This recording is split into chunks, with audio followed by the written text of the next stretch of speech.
चलिए मंगलाचरण करते हैं।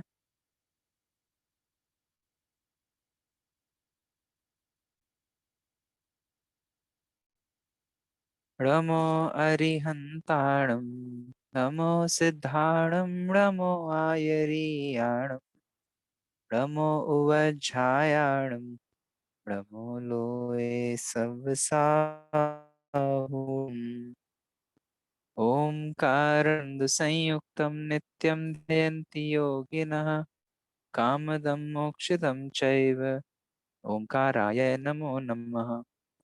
अविरल शब्द घनौघ, प्रक्षालित सकल भूतल मल कलंका, मुनि विरूपासित तीर्था, सरस्वती हरतु नो दुरितान्। अज्ञानतिमिरान्धानां ज्ञानाञ्जन शलाकया, चक्षुरुन्मीलितं येन तस्मै श्री गुरुवे नमः। श्री परम गुरुवे नमः। परम्पराचार्य श्री गुरुवे नमः। सकल कलुष विध्वंसकम श्रेयशां परिवर्धकम, धर्म संबंधकम भव्य जीवमना प्रतिबोधकारकम, पुण्य प्रकाशकम पाप प्रणाशकमिदं, शास्त्रम सृष्टोपदेश नामधेयम्।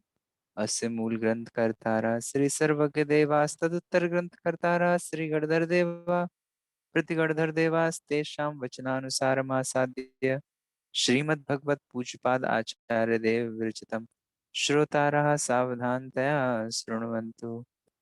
मंगलम भगवान वीर, मंगलम गौतमो गणे, मंगलम कुंद कुंदाद्यो जैन धर्मोस्तु मंगलम। सर्व मंगल मांगल्यम सर्व कल्याण कारकम, प्रधानां सर्व धर्माणां जैनम जयतु शासनम। यस्य स्वयं स्वभावाप्तिर अभावे कृत्सन कर्मणा, तस्मै संज्ञान रूपाय नमोस्तु परमात्मने। आचार्य पूजपाद देव द्वारा विरचित इष्टोपदेश जी ग्रंथादिराज। इसमें कल हमारी बात हुई थी। विषय चल रहा है अभी लगभग 21-22 श्लोक तक ये विषय चलेगा कि हम अपनी शंकाएं आचार्य देव के सामने रखते जाएंगे और कहते जाएंगे कि हम आत्मा का आश्रय क्यों लें, हमें क्यों आखिर धर्म करना क्यों है, क्यों करें हम धर्म, इस तरीके का प्रश्न कह लो, या फिर हमें अध्यात्म से क्यों जुड़ना चाहिए। अभी ये उसी तरीके की सारी समस्याएं चल रही हैं। और उसमें एक प्रश्न खड़ा हुआ था कि प्रश्न तो कहाँ बहुत सारे खड़े हुए थे। हम बीच वाले प्रश्न से अभी शुरू करते हैं कि हम तो संसार में ही सुखी हैं, हमें आप आत्मा का आश्रय लेने का उपदेश क्यों देते हैं, हम यहीं बढ़िया हैं, यहीं आराम से चल रही है हमारी सरकार। तब क्या कहते हैं कि तुम वासना अ, मात्रमेव सुखम। है ना, संसार का दुख सुख दुख जो है वो वासना मात्र है। फिर उसमें इष्ट में क्या परेशानी है, अनिष्ट में क्या परेशानी है, पेड़ वाला, पेड़ पर बैठे हुए पंछियों का उदाहरण, है ना। ये सारी बातें होने के बाद आचार्य देव ने ये कहा कि संसार में बड़ी विपत्तियां हैं। वो रहट चलता है ना, जैसे एक के बाद एक विपत्तियां आती हैं, ऐसे विपत्तियों का अंबार लगा हुआ है। तो बोला ठीक है, सबको थोड़ी ना होती हैं, धनवान जीव जो होते हैं उनको कहाँ विपत्तियां हैं। तब फिर धन के संबंध में बात शुरू हुई और क्या कहा कि इस धन से भी वास्तव में सुखी नहीं हुआ जा सकता। धन से जो सुखी होने की कोशिश कर रहे हैं वो तो कोई ज्वर है विशेष जिसमें घी का प्रयोग करना चाहते हैं, उस घी से तो वो खत्म होने वाला नहीं है ना ज्वर, बल्कि और बढ़ने वाला है, मृत्यु के नजदीक जाने वाले हैं। और क्या कहा धन के संबंध में, इसका तो ये पता क्यों नहीं चलता लोगों को। तो बोला लोभ के कारण पता नहीं चलता है। लोभ कैसा, जिसकी हमने कल बात की थी कि वो धनिक व्यक्ति, वो सेठ, उसको ये दिखाई नहीं दे रहा है, लोभ के कारण आंखों पे पर्दा पड़ गया है कि एक महीना बीत गया और 50,000 रुपए का हमने बैंक से ब्याज कमाया। तो ब्याज तो दिखाई दे रहा है पर एक महीना मेरे जीवन का चला गया, ये दिखाई नहीं दे रहा है। तो ये कौन उसमें काम कर रहा है, हमारा लोभ काम कर रहा है। और उस लोभ के कारण आ, अपने को दिखाई नहीं देता, समझ में ही नहीं आता कि तो बोला चलो हम लोभी नहीं है, हम तो दान कर देंगे। तो हम तो इसलिए अ, आप इस धन की निंदा क्यों करते हो? इससे तो पुण्य कमाते हैं हम लोग, हमें पुण्य कमाने के लिए ही धन कमाने दो कम से कम। हम पहले धन कमाएंगे और फिर दान देंगे। निर्धन धन चाहे कहे, करूं पुण्य दूं दान। तो उसके लिए क्या कहा? अरे पागल हो गए हो, कीचड़ पहले लपेटना चाहते हो और इसलिए लपेटना चाहते हो कि बाद में मुझे नहाना है। तो नहाने के लिए कीचड़ लगानी चाहिए क्या? है ना, ये बात अपनी कल डिटेल में हुई थी। आई होप आपने इसके ऊपर विचार किया होगा। तब फिर आगे प्रश्न खड़ा करता है शिष्य, चलो ठीक है, दान नहीं देने दे रहे हो, आप कह रहे हो छोड़ देंगे, हम दान नहीं देंगे, हमको वैसे भी कहाँ देना था, हम तो सिर्फ वैसे ही आर्ग्यूमेंट कर रहे थे आपसे बैठ के। चलो मान लो हम दान नहीं देंगे अभी। तो फिर क्या कहता है शिष्य? भोग और उपभोग के लिए तो धन काम का है ना, आप धन की इतनी बुराई क्यों करते हो? क्या कहा? हे भगवान, जो इस प्रकार धनोपार्जन में प्रायः पाप होता है और धन दुख का कारण है और इससे वह निंद है। दो बातें आचार्य देव ने धन के संबंध में कही कि एक तो धनोपार्जन में पाप होता है और उस पाप के कारण जीव दुखी होता है, इसलिए धन की निंदा की थी। पर आपने धन की निंदा तो कर दी, पर बिना धन के बताओ भोग उपभोग कैसे होएगा? ये वस्तुएं हमें कैसे मिलेंगी? भोजन तांबूल आदि भोग की वस्तुएं और स्त्री आदि उपभोग की वस्तुएं, इनके लिए तो धन होना जरूरी है ना। ऐसा शिष्य ने तर्क दिया। तब यहाँ आचार्य देव कहते हैं कि यह बात भी नहीं है। क्या बात नहीं है? कि भोग उपभोग असंभवित बने। आ, मतलब अब आप भोगों के बैनर तले धन को महान बनाना चाहते हो। तो आचार्य देव क्या कहते हैं? पुण्य के कारण धन प्रशंसनीय है, ऐसा जो तूने कहा था। कब कहा था उसने? पिछली गाथा में, कि वो मैं नहाना चाहता हूँ इसलिए कीचड़ लगाऊं। आचार्य देव धन की निंदा कर रहे हैं, छोड़ने लायक बता रहे हैं, उसकी आसक्ति को कम करने की बात कर रहे हैं। मैं बैठा हुआ यहाँ आर्ग्यूमेंट कर रहा हूँ कि नहीं, धन तो अच्छी चीज है, उसको प्रशंसनीय है वो, राइट। तो यहाँ क्या बात कर रहे हैं कि तुमने पुण्य के कारण धन प्रशंसनीय है ऐसा कहा था ना। तो अभी पुण्य होगा, दान करूंगा, पात्रों को दान दूंगा, ऐसे ही आर्गुमेंट दिया था ना पिछली गाथा में। ऐसा जो तूने कहा था उस प्रकार प्रशंसनीय नहीं हो सकता, ये तो क्लियर हो गई बात। तथा भोग उपभोग के लिए उसका धन का साधन प्रशंसनीय है, ऐसा जो तूने अभी कहा है, नया आर्गुमेंट जो लेके आए हो, वह भी कैसे हो सकता है? क्यों नहीं हो सकता? हमने कहा यदि कहे, उन्होंने कहा यदि तू कहे क्यों। तो लो इसका कारण हम बताते हैं। भाषा समझ में आ रही है आचार्य देव की? एक तो कंक्लूड कर लिया पिछली गाथा को कि तुमने पुण्य का हवाला देकर जो अभी धन की महिमा बताने की कोशिश की थी, वो तो काम की नहीं है। क्यों? क्योंकि तुम पुण्य करना बाद में चाहोगे, वो तो बाद में होगा, अभी तो गंदे हो रहे हो ना।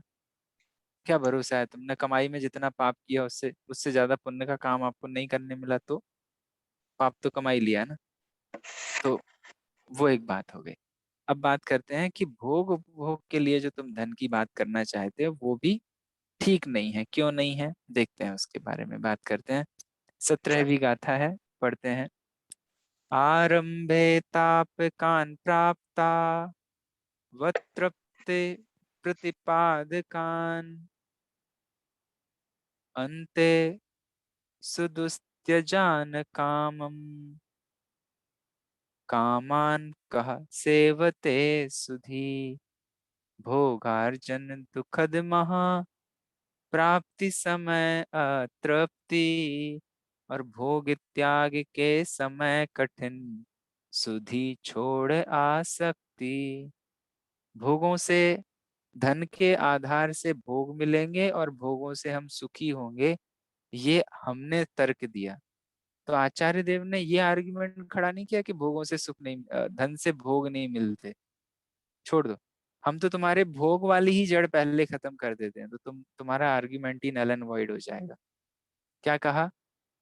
अगर हम ये समझाने जाएंगे कि धन से भोग नहीं मिलते हैं, तो तुम ये कहोगे चलो भोग जिससे मिलते होंगे वो आदरणीय हो जाएगा। तो फिर तो बात बहुत लंबी जाएगी समझाने में। तो क्या आधार क्या खड़ा किया? तुम जो भोग पाना चाहते हो वो भोग ही वास्तव में सुख के कारण नहीं है। समझ रहे हो ना? आर्ग्यूमेंट आपको ख्याल में आ रहा है? मतलब वो बोले हमको नमकीन नहीं खाना है, हम नमकीन खाने की बात छोड़ो, हम तुम्हारा बेसन ही छुड़वा दे रहे हैं, अब बनाओ नमकीन काय की बनाओगे। वैसा उदाहरण है, ठीक है ना? तो तुम्हारी भोगों के प्रति जो आसक्ति है, हम उस भोगों की आसक्ति के ऊपर क्वेश्चन मार्क करते हैं, देन धन तो अपने आप छूट ही जाएगा। तो क्या कहा, भोगों का स्वरूप देखते हैं, आरंभ में संताप करने वाले। क्यों, आज कौन सी डिश बनाई भैया किचन में आपने? कोई एक जन बताइए, कुछ तो बनाया ही होगा, उपवास तो नहीं होगा किसी का। क्या बनाया था आज?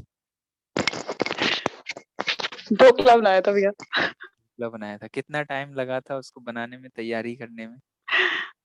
बहुत जाता भैया। 1 घंटा। कितना? 1 घंटा लग गया 1 था। घंटा। और खाने में कितना टाइम लगा था? 10 मिनट। 10। ठीक है, चलो ढोकला तो फिर भी इजी था। आरंभ में संताप करने वाले, ये है भोगों का स्वरूप। आप उसकी प्रिपरेशन में, आपने तो ढोकला 1 घंटा बोल दिया, पर ढोकला जाने बनाने की तैयारी, एक्चुअली पूरी दुनिया खत्म हो जाए मान लो, अब आपको ढोकला बनाना है, तो आप पहले चने का झाड़ लगाओगे, उसमें पानी दोगे, चना उगेगा, 6 महीने लगेंगे, फिर चना कट के आएगा, फिर उसकी आप जो भी कुछ प्रोसेस होगी, दाल बनाओगे, तब जाके कहीं बेसन बनेगा। ये तो बेसन बना है, अभी ढोकले में तो और भी बाकी चीजें डालनी थी ना। हाँ, सही नींबू बात। वीबू चाहिए, खाना सोडा चाहिए, तो कैसे बनाओगे आप, सोचो विचार करो। साल भर, 2 साल भर लग जाएगा। इतनी मेहनत, आरंभ में संताप करने वाले, ऐसा है भोगों का स्वरूप। आप उसे बनाते तो दो, बनाने में जो 2 घंटे 3 घंटे डालते हो, और होता क्या है, 15 मिनट 20 मिनट का काम, राइट? सही बात। इसको बोलते हैं आरंभ में भोग संताप करने वाले हैं। नंबर 1। प्राप्त होने पर, चलो अब खा लिया, तो खाने पे तो सुखी होते होंगे ना। सो क्या कहा, प्राप्त करने होने पर अतृप्ति करने वाले हैं। और चाहिए, अरे मन नहीं भरा, अरे इतनी हमने तो 3 घंटे मेहनत करके बनाया और तुम कह रहे हो मन नहीं भरा। खा तो लिया पर और कुछ चाहिए अब, हमने जो बनाया वो नहीं चाहिए, और कुछ चाहिए, लो भाई साहब, इन भाई साहब को ये चाहिए। बोलते हो आप लोग ऐसे, कि नहीं करते हो? मैं तो घर के ही डायलॉग आपके सामने रख रहा हूँ। आरंभ में संताप करने वाले हैं, प्राप्त होने पर कोई उससे तृप्त हो जाए और जीवन में कभी ढोकले खाने की इच्छा ना हो, ऐसा होता है क्या? या फिर कुछ और खाने की इच्छा नहीं होगी अब इसके खाने के बाद, ऐसा होता है क्या? ऐसी कोई तृप्ति वाली चीज आज तक आपने अपने किचन से बना पाई? नहीं भैया, तृप्ति तो होती नहीं कभी। राइट? तो प्राप्त होने पर अतृप्ति करने वाले हैं। हमें लगता है कि प्राप्त हो जाएंगे और पेट भर जाएगा, और नहीं भैया, अतृप्ति ही मिलने वाली है। डेफिनेटली लिख के ले लीजिए ये बात। और अंत में महा कठिनाई से भी छोड़ा ना जा सके। क्या कहा, महा कठिनाई से भी जिसको छोड़ा ना जा सके, ये ख्याल में आती है बात? अब उसके आदी बन गया, उसके बिना चलता नहीं है। महान कठिनाई से भी उन भोगों को नहीं छोड़ा जा सके, ऐसे भोग उपभोग को कौन बुद्धिशाली आसक्ति से सेवन करेगा। दूसरा उदाहरण लूं, ये तो खाने वाला हो गया, रोज वाला हो गया, भोग का हो गया। अब उपभोग की बात करते हैं। मुझे अपने घर में एसी लगानी है। क्यों? क्योंकि बाजू वाले के में लगी है ना? अब चलो, अब ऐसी स्थिति मान लेता हूँ कि मेरे पास अभी उतने पैसे नहीं है, तो मैंने साल 1.5 साल पैसे इकट्ठे करके पहले तो एसी खरीदी। तो साल 1.5 साल उसके लिए रोज मेहनत करी। अरे एसी थोड़ी छोटी हो जाएगी, छोड़ो। आ, गाड़ी लेते हैं चलो, है ना, 10-15 लाख की गाड़ी, उसके लिए मेहनत करने जमेगा? साल भर थोड़ी मेहनत करनी पड़ेगी एसी के लिए, इतना पैसा तो हमारी गुल्लकों में पड़ा रहता है। तो चलो गाड़ी खरीदते हैं, 15-20 लाख की आपने गाड़ी का एक टारगेट सेट किया। उसके लिए कमाना, इकट्ठा करना, जोड़ना, अब सब चीजें नहीं, देखो अब फालतू खर्चा नहीं करो, अपने को गाड़ी खरीदनी, इकट्ठा करना शुरू कर दिया। कर रहे हो ना आप लोग इकट्ठा कि मैं ही कर रहा हूँ? साथ-साथ में सब करते करते जाना हैं। तभी भैया समझ में आएगा आपको। भैया मेरा एक क्वेश्चन है, तो जब हाँ, हमने ये सोचा, तो उसी टाइम पर क्या हमें परिग्रह का दोष लगना स्टार्ट हो गया क्या? बिल्कुल, बिल्कुल। परिग्रह मूर्छा का नाम है, आप मूर्छित होना तो शुरू हो गए हुँ, और इनफैक्ट आप मूर्छित तो पहले से ही हो। छोड़ो, दोष लगना नहीं लगना ये तो बहुत बाहर सही के बात है। लेवल की बात कर रहे हैं हम लोग, हुँ, है ना? दोष में ही डूबे हुए हैं अभी तो। उससे ही निकालने के लिए आचार्य देव ये बात कर रहे हैं। क्या कह रहे हैं? आरंभ में संताप करने वाले हैं। तो साल डेढ़ साल आपने खतरनाक तरीके से मेहनत करी, तो वो आपको संताप हुआ। प्राप्त होने पर अतृप्ति करने वाले, कितना भी बैठो उसमें, कितना भी मन भरो, मन नहीं भरता। उससे और ज्यादा कोई ना कोई और इच्छाएं आती है, सेटिस्फेक्शन नहीं आता है। भोगों से कभी भी तृप्ति नहीं होती है। कोई ऐसा हो जाए, कृत कृत्य हो जाए, अब और किसी चीज की मुझे दुनिया में जरूरत नहीं है, ऐसी वाली फीलिंग आपको कभी किसी भोग से आई है? टेम्परेरीली आ सकती है, वाह यार क्या चीज मिल गई, एक दिन दो दिन उसकी मूर्छा में निकाल सकते हैं, पर क्षणिक है ना। परमानेंट फीलिंग तो वाली कोई चीज अपने को दिखाई देती नहीं। इसलिए कहा प्राप्त होने पर अतृप्ति करने वाले, और अंत में महाकठिनाई से भी छोड़ा ना जा सके। छोड़ने में दुख हो, क्यों? क्योंकि अब मान लो गाड़ी पंचर हो जाए और बस से जाना पड़े, जाके दिखाओ। रोज मतलब जितने देर बस में बैठे होगे उतनी देर उस गाड़ी की याद आती रहेगी। इसको अभी पंचर होना था, पंचर हो गई, अब हम क्या करें? कोई नहीं पूछेगा ना तो भी अब बताओगे, अब वो क्या करें, हमारी गाड़ी पंचर हो गई थी इसलिए बस से आना पड़ा।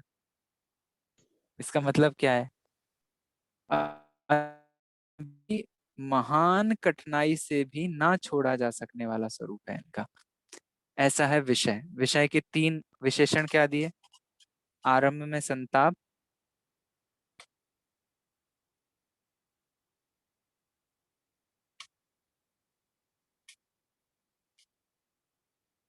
क्या तीन विशेषण दिए बताइए जरा।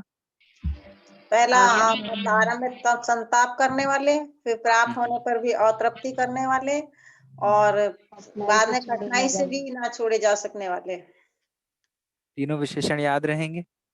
यस। ऐसे भोग हैं और ऐसे भोगों के लिए तुम आर्गुमेंट कर रहे हो, आचार्य देव ऐसा कह रहे हैं। इन भोगों की बात कर रहे थे थोड़ी देर पहले तुम, कि भोगों से सुखी होंगे, ये भोगों का स्वरूप है, और तुम सुखी होने के लिए धन चाह रहे थे। लो देखो टीका करते हैं। कौन अर्थात कोई बुद्धिशाली विद्वान सेवन नहीं करेगा किसका? अर्थात इंद्रियों के द्वारा भोगेगा नहीं। किसको? भोग और उपभोग को। क्यों नहीं भोगेगा? क्योंकि उन सुख नाम से पहचानने वाले भोगों में अज्ञानी हे उपादेय का विवेक नहीं करने वाला ही अनुराग करता है। जो अज्ञानी है वही उसमें फंसता है, परंतु जो परीक्षा प्रधानी जीव होगा वो भली भांति परीक्षा करके हित का ही अनुसरण करता है। कैसे? क्योंकि भोगोपभोग जो है वो संताप करने वाले हैं, अर्थात देह इंद्रिय और मन को क्लेश के कारण रूप है। क्यों क्लेश देते हैं? किसको? देह को, इंद्रियों को और मन को। क्लेश है किससे? भोग उपभोग से। कब? आरंभ में, उत्पत्ति के क्रम में, क्योंकि अन्नादि भोग्य वस्तु का संपादन करने में खेती आदि संबंधी बहुत क्लेश रहता है। यह सर्वजनों में सुप्रसिद्ध है। वो आपका जो ढोकला बना था ना अभी, अगर आपको ही बनाना पड़ता, आपने हालांकि दूसरे तरीके से मेहनत की, पैसे पे किए हैं, अभी पुण्य का उदय दिखाई दे रहा है, इसलिए आपको उतनी वैल्यू नहीं समझ में आई। पर अगर खुद से ही सारा बनाना होता, एक फ्रेश ढोकले का पीस तैयार करना है, सिर्फ खेत आपको मिला है और कुछ नहीं है। खेत में ही आपको लकड़ियां उगाना है, लकड़ियों से फिर कट करके चूल्हा बनाना है और सब करना है। ऐसा ढोकला जो बनता, तो बताना उसमें कितना क्लेश होता, कभी नहीं है ना? बनता भैया। प्योरली ऑर्गेनिक, उसमें कुछ और भी नहीं, है ना? तो ऐसा खेती संबंधी बहुत संकल्प क्लेश रहता है। ये तो भोजन संबंधी बात करी इसलिए खेती संबंधी कह दिया, बाद बाकी हम दूसरे विषयों में भी लगाएंगे तो ऐसा ही क्लेश है सब जगह, है ना? आप इतना अन्याय अनीति क्यों करना चाहते हो? अरे हमें ये खरीदना है, वो खरीदना है, राइट? यह सर्वजनों में सुप्रसिद्ध है। ये तो एक बात हो गई। तब कहते हैं कि भोगने में आते हुए भोग तो सुख के कारण है ना। चलो ठीक है, हुआ सो हुआ, 4 घंटे किचन में खड़े रह के बनाना पड़ा सो बनाया, पर जो 15-20 मिनट बैठकर शांति से हमने खाया, उसमें तो मजा आया ना, उसमें तो तृप्ति हुई ना, इसलिए सेवन योग्य है। तो उत्तर में कहते हैं कि प्राप्ति के समय अर्थात इंद्रियों के साथ संबंध होने पर वे भोग अतृप्ति करने वाले हैं, अर्थात बहुत तृष्णा उत्पन्न करने वाले हैं। ये क्यों कहते हो बहुत तृष्णा उत्पन्न करने वाले हैं? हम तो मजे से बैठ के खा रहे हैं। भाई साहब, आप 15 मिनट मजे से बैठ के खा रहे हो, जरा उसकी रिकॉर्डिंग निकालो। उसकी रिकॉर्डिंग में ये पता चलेगा, अरे वाह क्या बना है, बहुत मजा आया। ये मजा आया ये बोल तो रहे हो, पर बोलने के साथ साथ अंदर में आगामी काल के लिए बहुत सारी वासनाएं भी आप रिकॉर्ड कर रहे हो। मान लीजिए किसी मेहमान बन के किसी के घर खाने गए थे, अब हम अपने घर पे भी ना ऐसे ही बनाएंगे और वैसे ही करेंगे और वैसे ही करेंगे। तो आप वहां पे तृप्त हो रहे हो 15 मिनट में, या फिर आगामी काल के लिए और तृष्णाएं पैदा कर रहे हो? तृष्णा पैदा कर रहे हैं भैया। ख्याल में आती है बात? अपने को लग रहा है कि हम तृप्त हो रहे हैं, वाह क्या मजा आ रहा है, बट अल्टीमेटली आप वहां पर बैठकर आगामी काल की बहुत तृष्णाएं पैदा कर रहे हो। ऐसा देखा है कि नहीं देखा है? हमको लगता है हम शादी में जाके सिर्फ एक थाली भोजन करके आ गए, नहीं भैया, आप उसके साथ फ्री में बहुत कुछ लेके आते हो। क्या लेके आते हो? उसकी साड़ी कैसी थी, उसके गहने कैसे थे, हाँ, अब हम भी ऐसा करेंगे, अब हम भी ऐसा बनाएंगे, अब हम भी ऐसा करेंगे। क्यों? तृप्त होने गए थे ना वहां तो अपन, और वहां से लेके क्या आते हैं? अगले साल भर के माथे का बोझ। ख्याल में आती है बात? है आपको बातें कनेक्ट होती लग रही, नहीं लग रही? कुछ ऐसा तो नहीं है ना आउट ऑफ द वर्ल्ड जा रहे हैं हम लोग? जी भैया, नहीं हो रही कह हैं। रहे हैं ये। चलिए अच्छा है। क्या दैनिक कहा जीवन में कभी ज्ञानार्णव कभी। ग्रंथ में? क्या कहा? अति संकल्पिता, जैसे जैसे संकल्पित अर्थात इच्छित भोगो भोग प्राप्त होते हैं, वैसे वैसे मनुष्यों की तृष्णा बढ़कर संपूर्ण विश्व में फैल जाती है। अरे इतना हो सकता है तो इतना भी हो जाएगा, मतलब लखपति बना है तो उसे करोड़पति बनना है, करोड़पति बना है तो उसे अरबपति बनना है, और विषयों से तृष्णा ही बढ़ती है, उससे तृप्ति नहीं होती है। एक बहुत सिंपल सा इसी इसी गाथा का भावानुवाद है पंडित साहब की रचना में। पहले तो मिलना ही दुर्लभ, मिल जाए तो भोग कठिन, और भोगों से तृष्णा बढ़ती है, इनसे होना तृप्ति कठिन। है ना? ये 2 लाइनें याद रहेंगी। पहले तो मिलना ही दुर्लभ, मिल जाए तो भोग कठिन, और भोगों से तृष्णा बढ़ती है, इनसे होना तृप्ति कठिन। यही बात, यही भाव आचार्य देव ने, ये एक्चुअली फेमस चीज है, क्योंकि हर मनुष्य बैठा हुआ है आराम से अपनी दुकान लेकर, राज्य लेकर, घर लेकर, परिवार लेकर, कमा रहे हैं, खा रहे हैं, मस्ती में जी रहे हैं। आपको क्या पड़ी है? क्यों आत्मा का उपदेश दे रहा हूँ हमको? तो यहीं से बातें शुरू होती हैं जनरली। या फिर धर्म के नाम पे भी हम थोड़ा बहुत कुछ कर लेंगे, हमें पुण्य मिल जाएगा, हमें स्वर्ग मिल जाएगा, मोक्ष की बात क्यों करना चाहते हो? These are very common two questions, जो आपको ऑलमोस्ट बहुत कॉमनली जिनागम में देखने को मिलेंगे। प्रवचन सार जी ग्रंथ में भी ये बात आई है। तो वहां पर ये कहा कि पुण्योदय की तृष्णाएं तंता अबाधित जानो, मतलब पुण्य का उदय होगा, विषय भोग सामग्री मिलेगी, और नियम से वो आपको तृष्णा पैदा किए बिना नहीं रहेंगी। तृष्णा पैदा होगी होगी और होगी ही। क्या कहा?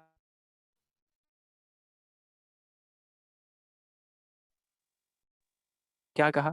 पुण्य का उदय होगा, विषय भोग मिलेंगे, और उससे तृष्णा हुए बिना रहेगी नहीं। इंद्रादिक के भोग, इंद्रादिक चक्रवर्ती के भोग भी अगर मिलते हैं पुण्य के उदय से, तो वे स्वर्ग आदि में तृष्णा ही उत्पन्न करते हैं। ये मूल गाथा है प्रवचन सारजी ग्रंथ की। जब ये आर्गुमेंट आता है ना, हो जाएगा तो पुण्य से सुखी हो जाएंगे, तो उस संबंध में ये बात आई। इसलिए भोगों से तो तृप्ति संभव है ही नहीं। वो तो उनको जीत कर मतलब सुख की जहाँ हमारी आसक्ति और लालसा और वासनाएं उसके साथ हमने जोड़ी हैं, वो तो वहां पर अपनी दृष्टि सम्यक हो जाए और उसकी असलियत दिखाई देने लग जाए। अरे ये तो आप क्या समझा रहे हो, हम थोड़ी ना ऐसा करते हैं, ये तो कोई शराबी जीव हो वो करता है। कैसा करता है? पहले तो खोजता है कहाँ मिलेगी, क्योंकि शराबबंदी है पूरे शहर में। या फिर उसके लिए पैसा कमाता है, दिन भर रिक्शा चलाता है कि शाम को एक पैक खरीदेंगे। अब वो मिल गया तो पीता है तो उसे तृप्ति होती है कहीं, अरे बोतल तो खाली हो गई। तो जब वो पी रहा है तभी तृप्ति है, अतृप्ति है, राइट। और फिर उसको उसको छोड़ना चाहे तो छोड़ सकता है? नहीं, अब और चाहिए, अब और चाहिए, अब और चाहिए। होता है ना ऐसा कई सारी चीजों में। अब आप उसके आदी हो गए और आप उसके गुलाम हो गए, उसके बिना चलता नहीं है। ड्रग्स में यही होता है ना। क्या होता है ड्रग्स में? पहले तो मिलती नहीं है वो, इलीगली आपको इधर उधर से अरेंज करना है। मेरा कोई एक्सपीरियंस नहीं है, वैसे बता रहा हूँ, जितना न्यूज में सुना है उतना देख के। क्या? पहले तो मिलती नहीं है, जैसे तैसे आपने मिला ली जुला ली, तो उसी भोगने के काम में अब आपको और चाहिए ऐसी वासना, राइट। और उससे निकल निकल सकते हो उस गड्ढे से आप बाहर? ये तो उनका स्वरूप हो गया। हम भी ऐसे ही भोगों के गड्ढे में बैठे हुए हैं। और हमें लगता है कि एक साड़ी खरीद कर, एक घर लेकर, कुछ सोने के आभूषण लेके और तृप्ति हो जाएगी। कुछ तृप्ति नहीं होगी। अगर इनमें तृप्ति होती और सुख होता तो वहां रत्नों के हीरे जवाहरात सब भरे पड़े थे, वो सुखी क्यों नहीं हुए? इनसे सुखी हो जाते। तो फिर हमें अपने मन से पूछना पड़ेगा हम कौन सा वाला सुख चाहते हैं। वो सुख जिसको तीर्थंकर चक्रवर्ती छोड़कर चले गए थे, या फिर वो सुख जिसके लिए वो छोड़कर गए थे? क्या कहा? ये लाइन रिपीट करेंगे?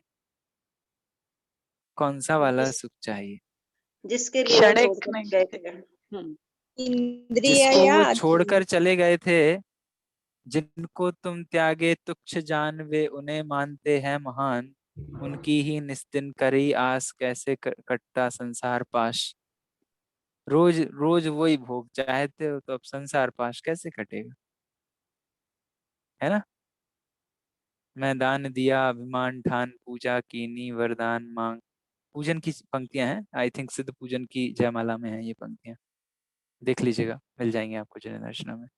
सो क्या कहा? जिनको उन्होंने तुच्छ जानकर छोड़ा, हम उन्हें महान मानते हैं, तो हमें लक्ष्मी कैसे मिलेगी, मोक्ष लक्ष्मी कैसे मिलेगी? हमारी दृष्टि में ही वो नहीं है, हमारी नजर में खोज में वो चाहिए ही नहीं है, हमारी प्यास ही वो नहीं है, तो वो चीज मिलेगी कैसे? बात ख्याल में आती है?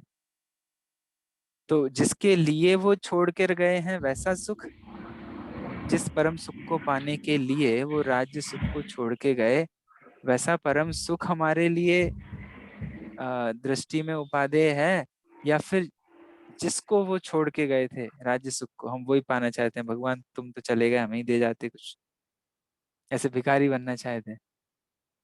क्या है ना। क्या कहते हैं? तब इच्छा अनुसार उन भोगों को भोग कर होने तृप्त होने पर तृष्णा रूपी संताप मिट जाएगा, इसलिए वे सेवन योग्य हैं। फिर क्या कहा? भोगों को भोग कर तृप्त होने पर तृष्णा रूपी संताप तो मिट जाएगा ना। चलो अभी तृष्णा हो रही है, और चाहिए और चाहिए, पर जब हम पूरा भोग लेंगे, खूब भोग लेंगे, तब तो मेरा संताप मिट जाएगा ना। तो क्या कहते हैं? अंततः उन्हें छोड़ना मुश्किल है, अर्थात भोगने के पश्चात उनको छोड़ना अशक्य है, कारण कि उन्हें अच्छी तरह भोगने पर भी मन की आसक्ति का निवारण मुश्किल है। कभी तृप्त हो ही नहीं सकते आप, कभी ऐसा हो ही नहीं सकता कि आप उसको छोड़ने के बारे में सोचो। क्या कहा? दहन। देखिए चंद्रप्रभ काव्य में क्या कहा है? कदाचित यद्यपि अग्नि घास लकड़ी आदि के ढेर से तृप्त हो भी जाए, वैसे तृप्त होती नहीं है अग्नि, हाँ?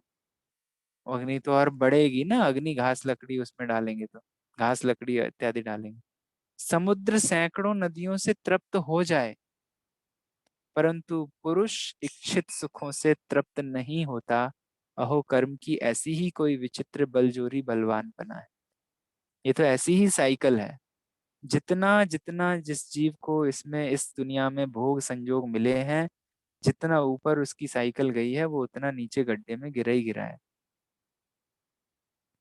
अहो यह विषय रूपी विष कैसा अति विषम भयंकर है कि जिससे यह पुरुष उस भव भव में अनुभव करने पर भी, कोई पहली बार ये बात नहीं सुन रहे हो, खुद जले हो। अरे दूध का जला भी छाछ को फूक फूक कर पीता है, पर यहाँ तो कितनी बार इस विषम विष से मरे हैं, इस दूध से जले हैं, खुद जले हैं, दूसरा नहीं। और विषय सुख के अनुभव से उत्पन्न होते दुखों का अनुभव करने हेलो। पर भी, दो बातें। हाँ अंकल जी, आप कुछ कह रहे थे? एक जाया नहीं नहीं भैया।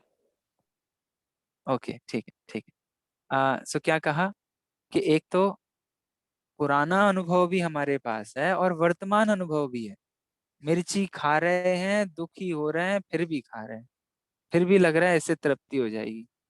सो मतलब विषय सुख के दुख अनुभव से उत्पन्न होते दुखों का अनुभव करने पर भी उसका मन चेतता ही नहीं। ख्याल में आती है बात?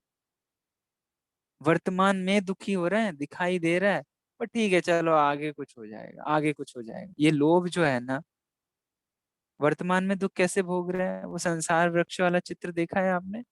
वर्तमान में मधुमक्खियां काट रही हैं, ठीक है अब इतना तो फ्री में मिलता ही है, अब यार बिना बिना मेहनत करे थोड़ी ना सुख मिलता है। वर्तमान में दुख का अनुभव हो रहा है, पर उस दुख को लोभ के कारण इग्नोर कर जाता है। ऐसा देखा है ना आपने? हम्म? अब वो क्या मान मान सम्मान के लिए, देखो यार कर्जा लेकर भी काम तो करना ही पड़ता है। कोई बड़ा फंक्शन करना हो, पार्टी करना हो, थोड़ा ठीक है अब मेहनत कर लेंगे बाद में। मतलब वर्तमान में उसको दुख हो रहा है, फिर भी वो उस दुख को इग्नोर कर रहा है। तो इसलिए क्या कहा, एक तो विषय पुराना अनुभव भी शामिल है कि पहले भी ये गलतियां की थी, दुखे हुए थे, और फिर से वही के वही रिपीटेशन चलता है। तो क्या कहा, शिष्य बोलता है बढ़िया बात है, आप हमें तो ये शिक्षा दे रहे हो, पर तत्वज्ञानियों ने भी तो भोगों को भोगा होगा ना, कि नहीं भोगा?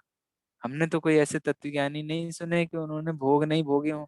ऐसा तो हमें कहीं सुनने में नहीं आया। तो हम जो काम कर रहे हैं वो काम तो तत्वज्ञानी जीव भी करते ही है ना। तो आप जो कह रहे हो कि कौन बुद्धिमान भोगों का सेवन करेगा, ऐसा उपदेश हमको समझ में नहीं आता है, हम इस पे क्यों भरोसा करें? तब आचार्य देव कहते हैं, प्रश्न समझ में आया, आर्ग्यूमेंट समझ में आया, ये आर्ग्यूमेंट हम कर रहे हैं आचार्य से। अच्छा बढ़िया बात है, ठीक है, हमको तुमने भोगों के लिए मना कर दिया, पर भरत चक्रवर्ती ने भी तो भोगे थे, उनको क्यों नहीं मना किया तुमने? हमें ऐसा कोई ज्ञानी बताओ जिसने भोग नहीं भोगे हो। बढ़िया आराम से तुम तो सब चक्रवर्ती तीर्थंकर बने, खूब आराम से भोग भोगे, और हमको मना कर रहे हो। ऐसा पार्शियलिटी जैसा लग रहा है कहीं? अरे हम भी तो अपने जीवन में यही करते हैं। अरे अभी तो खाने पीने की उम्र है, कहाँ वो वैराग्य की बातें करते हो? होता है ऐसा? नहीं होता है? और आर्गुमेंट भी कर देते हैं, अरे जो जो पंडिताई की तुम बातें कर रहे हो उन पंडितों से जाके पूछ लो, या उन महाराज जी से पूछ लो, या इनसे पूछ लो। अब मुनिराज भगवंत तो खैर बहुत ऊपर आ जाएंगे, उस चीज को छोड़ देते हैं। बट जो भी ये थोड़ी वैराग्य की और ज्ञान की बातें करते हैं, वो भी तो गृहस्थी में फंसे ही है ना। तो वो भी तो करते ही है ना, तो तुम क्यों फालतू में? इस तरीके की बातें हमने सुनी है, नहीं सुनी है? सुनिए भैया। है ना? चलिए उसको देखते हैं, क्या कहा यहाँ पर। चारित्र मोह के उदय से भोगों को छोड़ने में तत्व यानी भोगों को हेय रूप समझकर, अर्थात वे छोड़ने योग्य है ऐसा समझकर सेवन करता है। दो तीन उदाहरण आपके सामने कहेंगे। चारित्र मोह के उदय से भोगों को छोड़ने में असमर्थ है, अभी उतना मोह मंद नहीं पड़ा है कि वो भोगों को छोड़ सके, पर भोगों को हेय रूप समझता है। कैसे हे रूप समझता है। अभी इतनी आसक्ति छूटी नहीं है कि बाहर नहीं जाना पड़े तो कदाचित जैन भोजनालय में भी खाना पड़ता है, पर वहां के भोजन को अच्छा नहीं मानता है। कैसे अच्छा नहीं मानता है? अब घर का शुद्ध भोजन तो घर का ही होता है, भोजनालयों में कहाँ उतनी शुद्धता। तो छोड़ने में अभी असमर्थ है, जा रहा है ना। कहीं विधान है, कहीं पंचकल्याणक है, कहीं कहीं है, पर मन में यही भावना है कि यार वो दिन कब आए कि ये सब भी अपना ये भी ठीक हो जाए। उसको हे समझता है, अरे नहीं बढ़िया है, बहुत शुद्ध है, बहुत शुद्ध है, ऐसा थोड़ी ना समझ लेता है ना। ये मैंने थोड़ा ऊंचा उदाहरण दिया है, अब आप ले आना यहाँ के लेवल पे, उदाहरण में भी फिट हो जाए तो भी बहुत बड़ी बात है। जिसका मोह का उदय मंद पड़ गया है, ऐसा वह ज्ञानी ज्ञान वैराग्य की भावना से इंद्रिय समूह को वश में करके, इंद्रियों की ओर झुकाव को संयमित करके एकाएक आत्म कार्य के लिए उत्साहित होता है। यह है ज्ञानियों की दशा। चरित्र मोह के कारण छोड़ नहीं पा रहे हैं, पर अंतरंग अंतरंग में झुकाव उसी की ओर है, और उसके लिए इना वे तैयार बैठे रहते हैं। कैसे तैयार बैठे रहते हैं? जैसे हम तैयार बैठे रहते हैं ना शॉपिंग करने जाने के लिए, सेल लगने के लिए। कोई आ जाए जरा आजू बाजू से, हमारी सहेली, अरे बढ़िया मार्केट में नई नई साड़ियां आई हैं और सेल लगी है, तो क्या करते हैं? घर के, अरे आज हमारा तो खाना ही नहीं बन पाया, अब तुम तो सेल के लिए बुला रहे हो। ऐसे काम करते हैं हम, थोड़ा जल्दी जल्दी बना लेते हैं, आधा घंटे में फट से निपटा के निकल जाते हैं कि नहीं निकल जाते? ये ऐसा होता है ना। मैं नहीं तो मैं कहानियां किसी जमाने की आपको बता रहा हूँ, है ना। नहीं होता हो तो समझ लेना, कुछ और कर लेना। ऐसा मान लीजिए श्वेता जी बोल सकते हैं हम तो ऑनलाइन शॉपिंग करते हैं, कहाँ की पुरानी बातें कर रहे हो, कौन जाता है सेल में, है ना। पर ठीक है, आप भैया मैं अपने हिसाब शॉपिंग से, बहुत कम करती हूँ। हाँ ठीक है, आप अपने हिसाब से उदाहरण को मोल्ड कर लेना। मुझे ये कहना है कि जिस तरफ आपका झुकाव होता है उसके लिए आप हमेशा तत्पर और तैयार रहते हैं, राइट। ऐसे ही वो ज्ञानी जीव तो चला रहा है अपना संसार, पर उसे जहां मौका मिलता है वो वहां से निकलने की कोशिश करता है। इसीलिए तो बारंबार देव पूजा, गुरु उपासना, स्वाध्याय, संयम, तप, दान, इन प्रसंगों से वो जुड़ते हैं। क्यों? इन प्रसंगों से जुड़ने से वैराग्य भावना पुष्ट होती है, इंद्रिय समूह को वश में करने की एक अपॉर्चुनिटी मिलती है, उनसे संयमित होने की एक अपॉर्चुनिटी मिलती है। अब यहाँ रहेंगे तो वही इंद्रिय विषय भोगों में फंसे रहेंगे। ऐसा झुकाव उस ज्ञानी जीव का अंतरंग में होता है। इसलिए कहा है इदम फलमीय, मतलब जो ज्ञानी जीव होते हैं वो यह फल, ये इतनी चीजों का विचार जरूर करते हैं। ये देखो, ये एक बहुत बड़ा टूल है। हमारे ऑर्गेनाइजेशन में ना माइंड टूल चलते हैं। आपके थॉट प्रोसेस में क्या चीजें होनी चाहिए। कोई भी काम करना है ना तो उसके पहले कितने क्वेश्चन अपने आप से पूछने चाहिए। देखो वो क्वेश्चन यहाँ पे दिए हैं। ये काम करूंगा तो ये फल है इसका, ये उसकी क्रिया है, मतलब इस वे से किया जाएगा। ये करण है, मतलब इन इन चीजों की हमें उसमें जरूरत पड़ेगी। उस काम को करने का ये क्रम है, this is a step wise process. और उस काम को करने में इतना खर्चा होगा या लाभ होगा। हाँ हाँ, व्यय है अभी तो। यह आनुषांगिक है, मतलब भोगों को अनुसरता फल है। आनुषंगिक मतलब भोगों को अनुसरता फल है। हम्म, हाँ, आनुषंगिक फल है, मतलब ये बाय डिफॉल्ट आने वाला है, इन अ वे ऐसा होना चाहिए। यह मेरी दशा है, एट प्रेजेंट मेरी ये सिचुएशन है ना। यह मेरा मित्र है, यह शत्रु है, यह देश है, यह काल है। इतनी बातों का, इन सब बातों का पूरा ख्याल रखकर बुद्धिमान पुरुष प्रयत्न करता है, परंतु अन्य कोई मूर्ख वैसा नहीं करता। वो तो बिना विचारे काम शुरू कर देता है, इतनी बातों का विचार ही नहीं करता, है ना। ये बात यहाँ पर आई। आचार्य फिर से कहते हैं, यदर्थ में तत् देवम विधमिति, मतलब इतनी बातों का विचार करके उस उसकी विधि, उसकी फल, उसका क्रम, इन सब बातों का विचार करके ही वो वास्तव में काम करता है। ठीक है, ये बात ख्याल में आई। पूरा गाथा का सार समझ में आया। क्या कहा? आरंभ में संताप, भोगते समय भी अतृप्ति और लास्ट में उनको छोड़ा ना जा सके, ऐसा विषयों का स्वरूप है।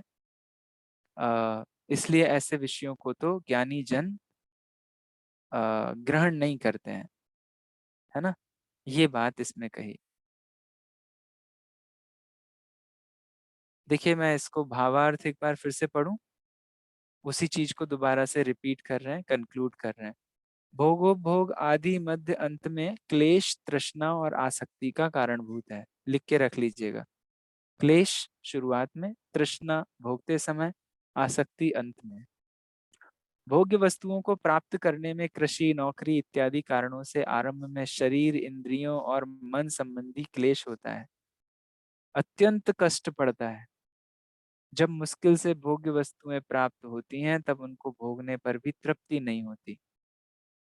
ये हमारे साथ रोज होता है। हम 8-8 घंटे मेहनत करते हैं, कमाते हैं, फिर शाम को 2 घंटे कुछ करने की कोशिश करते हैं, फिर मजा नहीं आया, थक गए, सो जाओ, है ना। पुनः पुनः उन्हें भोगने की इच्छा होती है और उससे चित्त व्याकुल रहता है। अतृप्तिवश उनको भोगों को छोड़ने का भाव नहीं होता। जैसे अग्नि में कितना ही काष्ठ तृण डालो तो भी वह तृप्त नहीं होती, समुद्र सैकड़ों नदियों के पानी से भी तृप्त नहीं होता, इसी तरह मनुष्य की तृष्णा अनेक भोगों से कभी तृप्त नहीं अपितु बढ़ती जाती है। क्या कहा आगे? क्लेश जनक, अतृप्तिकारक और आसक्ति के कारण छोड़ना मुश्किल ऐसे भोगों का कौन बुद्धिमान पुरुष सेवन करेगा, अर्थात कोई बुद्धिमान पुरुष सेवन नहीं करेगा। यहाँ शिष्य का प्रश्न है, यदि भोगों के भोगने के भाव से अहित हो और वे सेवन करने योग्य नहीं है, अगर आप ऐसा उपदेश देते हो तो भरत जैसे ज्ञानी पुरुषों को भी भोग भोगते सुनने में आया है, अतः यह बात आपके उपदेश के साथ असंगत ठहरती है। कैसे मेल बिठाओगे आप? आपके सारे के सारे महापुरुष तो बड़े भोगी और हमको योगी बनाने की बात कर रहे हो, है ना। तो क्या कहा? आचार्य देव समाधान करते हुए कहते हैं कि यद्यपि ज्ञानी पुरुष चारित्र मोहिनी कर्म के उदयवश भोगों को भोगने का भाव छोड़ने में असमर्थ है, आ जाता है, उसके जीवन में भी चारित्र मोहिनी का तीव्र उदय है, तो ऐसे भोगों को भोगने का भाव आ जाता है, उसको नहीं छोड़ पाते हैं। 6 खंड पर विजय प्राप्त करने का भाव आ जाता है, शादी ब्याह इत्यादि करने का भाव आ जाता है, उनको उस भाव को उस समय छोड़ने में असमर्थ हैं, परंतु उनको उनके प्रति आंतरिक राग नहीं है। आंतरिक राग नहीं है मतलब उनमें सुख बुद्धि नहीं है, इससे मैं सुखी हो जाऊंगा, यही मेरा काम है, जीवन का सर्वस्व ये है, ऐसी कोई बात नहीं होती। वे श्रद्धा और ज्ञान में राग को अहितकर मानते हैं। इस कारण जिस प्रकार अज्ञानी भोग को हितकर समझकर उनको एकता बुद्धि से भोगता है, उस प्रकार भोगने का भाव ज्ञानी को नहीं है। ये अंतर है, ज्ञानी के भोगों में और अज्ञानी के भोगों में ये अंतर है। अज्ञानी कैसे भोगता है? उनमें सुख बुद्धि पूर्वक, पूरा का पूरा रम जमकर। और ज्ञानी कैसे भोगता है? ज्ञान और श्रद्धा में उनको अहितकर मानते हुए भोगता है। कैसे? अंतर बताइए। एक अपराधी है, अपराध करने से जेल की कोठरी में रहने लग गया, 10 साल की सजा है, 10 साल तक उस जेल में झाड़ू पोंछा भी लगाता है, सफाई भी करता है, रहता है, पर उसको कभी घर मानता है? श्रद्धा और ज्ञान में उस जेली वो कैदी के क्या चलता है, कब इससे बाहर निकलूं? ख्याल में आती है बात? अच्छा, कोई समझदार रोगी है, रोज सुबह शाम दोपहर में कड़वी दवाई कहो मीठी दवाई कहो, दवाई ही पीता है बेसिकली, तो वो कभी ऐसा मानता है बढ़िया है दवाई चलती रहे, या अंतरंग में उस दवाई को पीते पीते भी ये मानता है कि कब ऐसा दिन आए जब मैं दवाई के बिना जीऊं, मुझे दवाई पीने की जरूरत ना पड़े? अरे धन्य वे नहीं जिनके पास भोग सामग्रियां हैं, धन्य वे हैं जिन्हें इनकी आवश्यकता ही नहीं है। ऐसी बात, ऐसी धारणा, ऐसा ज्ञान श्रद्धान उसकी दृष्टि में निरंतर चलता है, और हमारी दृष्टि में क्या चलता है? अभी कोई नीचे मर्सिडीज BMW दिख जाए, अरे वाह, ये अरे वाह वाली फीलिंग कैसे आ जाती है? इसका मतलब है कि हमारे अंदर उसके प्रति राग तीव्र पड़ा हुआ है। इनफैक्ट राग छोड़ो, सुख बुद्धि तीव्र तरीके से पड़ी हुई है। ख्याल में आती बात? क्या कहा? राग रूप परिणमन है वह चारित्र की कमजोरी है ज्ञानी के जीवन में। हाँ, उसका वह ज्ञाता है, जानता है कि मेरे जीवन में अभी ये कमजोरी चल रही है, वर्तमान में है, मैं नहीं छोड़ पा रहा हूँ, है ना। वीतराग पूजन की जयमाला में है, अस्थिरता जन्य प्रभो दोष भारी, खटकती है रागादि परिणति विकारी। विश्वास है शीघ्र ये भी मिटेगी, स्वभाव के सन्मुख ये कैसे टिकेगी। नित्य निरंजन का अवलंब पाया, प्रभु आपने एक ज्ञायक बताया। क्या बात चल रही है? अस्थिरता जन्य है, मैं अपने स्वरूप में रह नहीं पा रहा हूँ, ये मेरी कमजोरी है, पर मेरे अंदर विश्वास है कि ये रखने लायक नहीं। हमें लगता है ये रखने लायक नहीं। ये राग, ये रंग, अरे वाह 4 मित्र आ गए, बढ़िया घर में पार्टी चल रही है, बढ़िया बहुत मजा आया। अरे बहुत मजा आया, या शाम को कभी ऐसा भी फीलिंग आती है करने लायक काम तो नहीं है। ठीक है, हम नहीं कर, हमसे हमारे पास उतनी स्थिरता नहीं थी कि हम अपने स्वरूप में जा सकते, तो चलो ठीक है, हमने सब रचाया। चलो घर गृहस्थी की बात कर लेते हैं। हमारी उतनी शील की स्थिरता नहीं थी कि हम ब्रह्मचर्य ले सकते थे, तो हमने रचाया घर, है ना, घर संसार में फंसे। पर इसमें सुख मान लेने वाली कौन सी बात? ये तो कमजोरी है, मजबूरी है। मजबूरी को मजबूरी ना जानकर उसको हम अपना श्रृंगार मानने लग जाएं, ये बुद्धि का दिवालियापन कहाँ से लेके हम आए? ख्याल में आती है बात क्या चल रही है? हम उसे श्रृंगार मानने लग जाएं क्या? किसी के हाथ में किसी के पैर में एक्सीडेंट हो जाए, पैर टूट जाए, है ना, 10 दिन 15 दिन 1 महीने के लिए प्लास्टर बांध दिया डॉक्टर ने, तो हम क्या प्लास्टर को अपना श्रृंगार मानने लग जाएंगे? या ये सोचेंगे कि ये कब छूटे?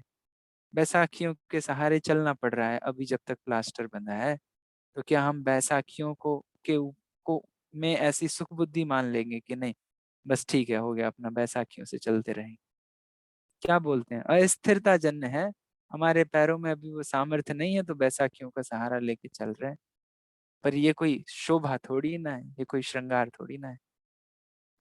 तो ऐसे अपने राग से अपना श्रृंगार नहीं मानते। अरे वाह, मैं कितना अच्छा बोलता हूँ, कितना हंसी मजाक करता हूँ, अरे अस्थिरता जन्य है। इस राग में हम हमने कितने बढ़िया चुटकुले सुनाए, हमने कितनी बढ़िया बातें की, कितना मजा आया। ये मजा आया, या उसमें उसको राग को राग देखेंगे, हम क्या करेंगे? ख्याल में आती है बात? इसलिए उसके अज्ञान रूप कर्तापना और भोक्तापना नहीं है, होते हुए भी अज्ञान रूप कर्तापना और भोक्तापना नहीं है। जैसे हम करते हैं और भोगते हैं, वैसे वो नहीं करते और भोगते हैं। इस अपेक्षा से ज्ञानी भोगों का सेवन करते हुए भी सेवन नहीं करता, क्योंकि भोगने की क्रिया के समय भी उसका ज्ञान रूप परिणमन नहीं छूटता। एक क्षण भी वो जेल में रहा नहीं है। क्यों? क्योंकि जेल में रहते हुए भी उसने कभी अपने आप को जेल में रहने वाला नहीं माना है। अस्थिरता के कारण दिखने वाले राग का उसको अभिप्राय में निषेध है। यह है अभिप्राय की ताकत। उस कैदी को अभिप्राय में जेल में रहने का सर्वथा निषेध वर्तता है। उस रोगी को हॉस्पिटल में रहने का सर्वथा निषेध वर्तता है। अच्छा हॉस्पिटल कौन सा अच्छा? वो सरकारी वार्ड वाला, या फिर प्राइवेट? और प्राइवेट में भी लग्जरियस रूम, 5 स्टार फैसिलिटीज के साथ वाला अच्छा? कौन सा अच्छा बताइए? कौन सा हॉस्पिटल में जाना चाहेंगे? कोई भी कोविड हो नहीं है। जाएगा आपको, हॉस्पिटल तो कोई भी तभी अच्छा जाने नहीं है। देंगे हॉस्पिटल में, क्योंकि अभी सारे हॉस्पिटल कोविड वार्ड बन गए। तो आपको पहले हम कोविड कराएँगे, फिर आपको हॉस्पिटल में भेजेंगे। तो हॉस्पिटल में जाने के लिए एक ही रास्ता है, आपको बीमार होना पड़ेगा, कोविड होना पड़ेगा। तो अब बताओ, इसके लिए तैयार हैं अपन? बढ़िया 5 स्टार होटल, मतलब होटल जैसी फैसिलिटीज़ वाले वार्ड में अपन आपको भेजेंगे। क्या कहोगे? चलो घूम के आते हैं, देख के आते हैं। हॉस्पिटल तो बोले हॉस्पिटल ही कि है भैया। अंतरंग में अभिप्राय में निषेध बरत रहा है। अच्छा चलो, कोई बीमार रियली हो जाए, अपनी इम्यूनिटी पावर को ना संभाल पाने के कारण और उसे जाना पड़े, और हमारा बच्चा मचले, देखो वो भी तो गए थे हॉस्पिटल, हमको भी जाना है। तो भैया वो कौन से अभिप्राय से गया था? मजबूरी में गया था। जितने दिन वहां रहा उसने घर को ही याद किया है। इसको बोलते हैं अस्थिरता के कारण दिखने वाले राग का उसको अभिप्राय में निषेध है। ख्याल में आती है बात? आचार्य फिर से कहते हैं, और जिसके लिए वे हैं वह इस प्रकार है। भद्र, जिस शरीर के लिए तू अनेक दुख बेगार से भोग उपभोग की वस्तुएं प्राप्त करना चाहता है, जरा उनका स्वरूप और सुनो। उन भोगों का स्वरूप भी तो विचार करो। तुम जिसके लिए जीवन बेकार कर रहे हो वो है कैसे भोग, उनके बारे में जरा और आगे बताते हैं। क्या कहते हैं?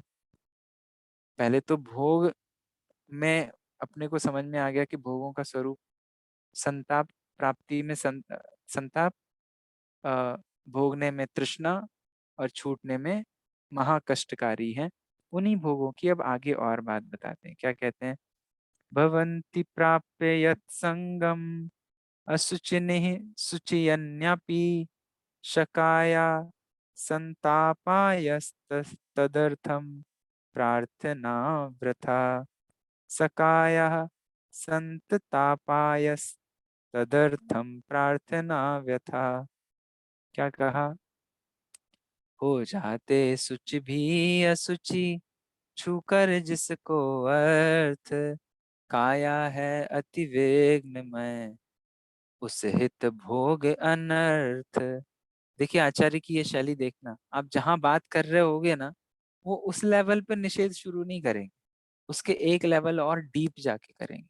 तुम देह के लिए भोग की बात कर रहे थे, देखो पहले भोगों के लिए धन की, पहले तो धन को प्रमुख कर रहे थे, तो धन को प्रमुख करते करते तुम भोगों के लिए धन को कर रहे थे, इसलिए भोग का निषेध किया।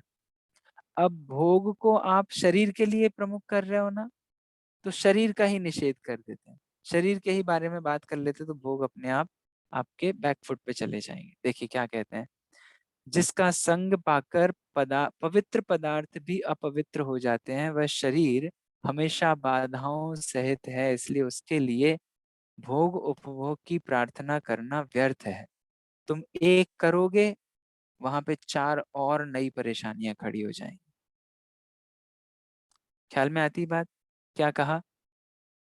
वह काय शरीर कैसा है?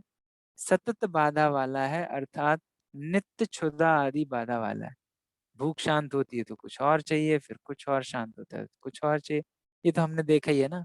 आपके घर में 4 बच्चे हों, 2 पड़ोस के और आ जाए, 6 हो जाए, और फिर उनको दिन भर संभालना हो।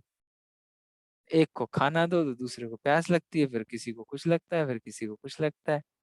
मतलब आपने अपने घर को प्री स्कूल बना लिया फॉर एग्जाम्पल, तो क्या होता है?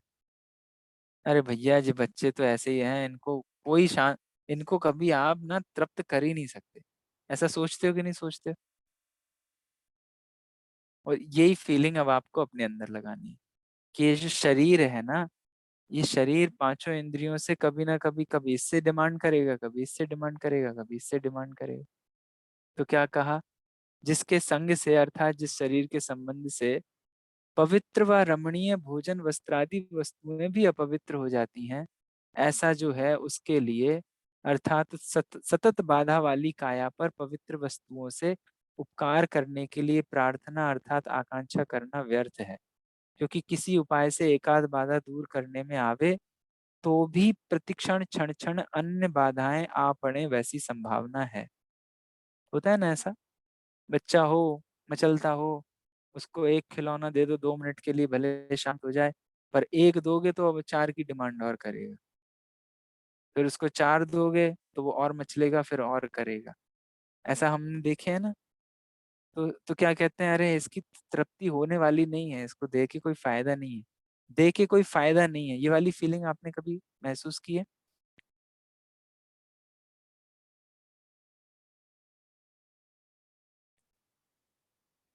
सॉरी, आपको ख्याल में आ रहा है विषय?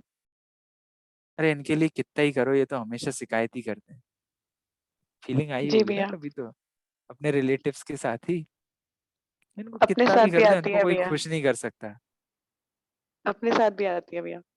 है ना, ये इनको कोई खुश नहीं कर सकता, कितना भी कर दो इनके लिए हमेशा ऐसे ही रहता है। अगर कोई जॉब वाले लोग होंगे तो ऑफिस में यार इनको कितना ही अच्छा काम करके दे दो, इनको कभी खुशी नहीं होती, कभी अप्रिशिएशन नहीं देते। ऐसी वाली फीलिंग तो आपको आई होगी ना। ये घर ऐसी में भी फीलिंग सेम अपने केस को होता है भैया। एग्जैक्टली तो मैं आपको यही कोशिश करता हूँ कि जो फीलिंग आपके पास ऑलरेडी है उन्हीं को आप यहाँ अप्लाई कर दो बस। तो आपको शरीर के साथ भी यही फीलिंग लगानी है। कितना भी कर दोगे ना, इसको कुछ फर्क पड़ने वाला नहीं है। क्या कहा आचार्य देव ने, शरीर के प्रति राग हमेशा संतापजनक है, हमेशा दुखी मिलने वाला है, क्योंकि उसके साथ क्षुधा, तृषा आदि अनेक वेदनाएं उत्पन्न होती हैं। वह रोग का घर है और पवित्र तथा सुंदर वस्त्रादि वस्तुएं भी उसके संपर्क से मलिन, दुर्गंधित और अपवित्र हो जाती हैं। किसी के घर गए हो, अपने बेटे की आदत बताओ, बेटे बेटी की, कि इसको जो कुछ दोगे ना तोड़ ताड़ के फेंक देगा। और कोई महंगा आइटम शोकेस में लगा हो और वो उसको मांगने लग जाए, तो अपन क्या कहेंगे उससे? भैया इनको दे मत देना, सब तोड़ फाड़ देंगे अभी। है ना। तो ऐसे ही क्या कहा यहाँ पर, ये रोगों का घर है, हमारे बच्चों को हम जानते हैं। पवित्र और सुंदर भोजनादि वस्तुएं भी उनके संपर्क से मलिन, दुर्गंधित और अपवित्र हो जाती हैं। ऐसे घृणित शरीर को अच्छा रखने की दृष्टि से भोग उपभोग की सामग्री करना निरर्थक है। हम क्यों मांगे, हम क्यों कहें उनसे भी दे दो इसको निकाल के, फालतू है, अव्याल तोड़ देगा। वास्तव में शरीर आदि संताप का कारण नहीं, अपितु अगली असली बात और गहरी बात कहते हैं, शरीर पे मत रुक जाना शरीर आदि संताप का कारण नहीं है। शरीर आदि मतलब शरीर और शरीर के आसपास वाले भोग। अपितु आज का कंक्लूसिव पॉइंट, उनके प्रति होने वाला ममत्व भाव, एकता बुद्धि ही संताप का वास्तविक कारण है। क्या कहा, शरीर को फिर कष्ट देने लग जाओ कहीं आप, नहीं इसको भोजन नहीं देना, इसको नहीं देना, कुछ इसको नहीं देना। अरे इसको देना नहीं देना वो तो इसकी जरूरत वाली बात हुई। वास्तव में इसके प्रति ममत्व और एकता बुद्धि वाला जो भाव है वो तोड़ना है। वो टूटेगा तो बाकी सब चीजें अपने आप सीमित होंगी। जिसको शरीर के प्रति ममत्व भाव नहीं है, उसको अच्छा रखने की बुद्धि से भोग भोग की सामग्री की चिंता भी उनको नहीं रहती। शरीर के प्रति ममत्व भाव नहीं है, ऐसा तीव्र ममत्व भाव आपको भी नहीं है, तो आप कहाँ नॉनवेज खाकर अपने शरीर को हष्ट पुष्ट दिखाना चाहते हो? है ना। तो जिसको शरीर के प्रति जितने लेवल का ममत्व भाव घटा है, उनको शरीर को अच्छा रखने की बुद्धि से भोग उपभोग की सामग्री की चिंता या इच्छा भी नहीं रहती। ये यहाँ पे कंक्लूजन निकाला। फिर आगे शिष्य कहता है, तब फिर धनादि से आत्मा का उपकार होता होगा, शरीर का तो हुआ नहीं, तब धनादि से भी आत्मा का उपकार होगा। अर्थात भगवान सतत शरीर सतत बाधा का कारण होने से उस पर धनादि से उपकार नहीं होता, तो आत्मा का उपकार केवल उपवास आदि तपश्चर्या से ही नहीं, अपितु धनादि से भी होगा। क्यों? क्योंकि आत्मा का अर्थात जीव का उपकार होगा। मतलब ऐसा शिष्य ने कहा कि चलो शरीर तक से अपनी बात नहीं सद रही, तो आत्मा के लेवल पे ही हमको समहाउ अपने धन को सुरक्षित रखना है, धन के प्रति अपनी वासना को सुरक्षित रखना है। इसलिए हम आर्गुमेंट पे आर्गुमेंट किए जा रहे हैं। तो अगला आर्गुमेंट और आई थिंक लास्ट आर्गुमेंट है जो ये किया कि चलो धन से ना सही, शरीर शरीर तो बेकार है आपने कह दिया, उसको तो मत दो, पर आत्मा को तो फायदा होता है ना, आत्मा को तो कुछ ना कुछ फायदा होता होगा ना। इस बात पर अपन अगली बार चर्चा करेंगे। आज जो 2 गाथाएं अपन ने चर्चा में ली हैं, उसमें 17वीं गाथा में भोगों का स्वरूप कैसा है? आरंभ में संतापवान, भोगते समय तृष्णा और अंत में बहुत कठिनाई से छोड़ने में आने वाले। इसी गाथा में बीच में एक आर्गुमेंट आया कि वो भरत चक्रवर्ती आदि भी तो भोगते हैं। तो आचार्य देव ने कहा कि भैया वो तो अपने चारित्र मोह के राग से भोगते हैं, उनमें आसक्ति नहीं है, सुख बुद्धि नहीं है। उसमें अपना उदाहरण भी आया, जेल वाला भी, रोगी वाला भी, उस पर आप विचार कीजिएगा। फिर भोगों के स्वरूप के बारे में और बात कही कि भोग कैसे हैं, कि जिस शरीर के लिए तुम ये भोग चाहते हो, उस शरीर को छूकर तो सारे पवित्र पदार्थ भी अपवित्र हो जाते हैं। कैसे अपवित्र हो जाते हैं? कितना भी अच्छे से अच्छी चीज आपने बनाई हो, इस शरीर के संयोग में आते ही आप उसे अपवित्र घोषित कर देते हो कि नहीं कर देते हो? तो इसलिए इस शरीर के लिए क्यों भोग चाहते हो? पवित्र से पवित्र वस्तु लाओ, इसको छुआओ और अपवित्र हो जाती। तो इस शरीर से कुछ फायदा होने वाला है, आई मीन शरीर को ही कुछ फायदा होने वाला नहीं है उन भोगों से। इसके लिए क्यों भोगों की आकांक्षा की जाए? ये बात हमने 18वें श्लोक में देखा। फिर उसके बाद एक नया आर्गुमेंट खड़ा होता है। यहाँ रुकेंगे। कोई आपका क्विक व्यू, कोई कुछ क्विक प्रश्न या फिर कोई रिव्यू, एनीथिंग आपको बात ख्याल आती है? ये हमारी बात लगती है आपको? थोड़ा विचार करते हैं।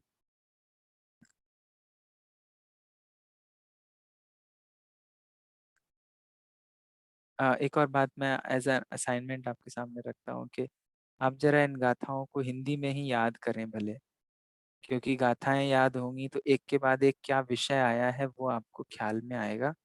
संस्कृत में हो जाए तो बहुत अच्छी बात, नहीं हो तो कम से कम हिंदी में 2-2 लाइन आप याद करने का अभ्यास जरूर करें।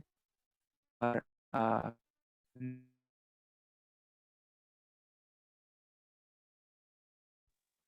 आप कम से कम शुरुआत की 5 से 10 गाथाएं तो जरूर अगले हफ्ते तक याद कर लें। मिनिमम 10 लाइन, मैक्सिमम 20 लाइन्स, इतना तो आप कर ही सकते हैं। कोशिश कीजिएगा इन गाथाओं को आप याद कर लें। इसका एक छोटा सा प्रेजेंटेशन है, मैं आपको ग्रुप में शेयर कर दूंगा। उसमें गाथाएं हैं ओनली, तो आपको याद करने में आसानी रहेगी। Any other thing, any questions, any suggestions, और are we good to close? कुछ और कहना चाहेंगे? कुछ और बात, या हम लोग कंक्लूड करें?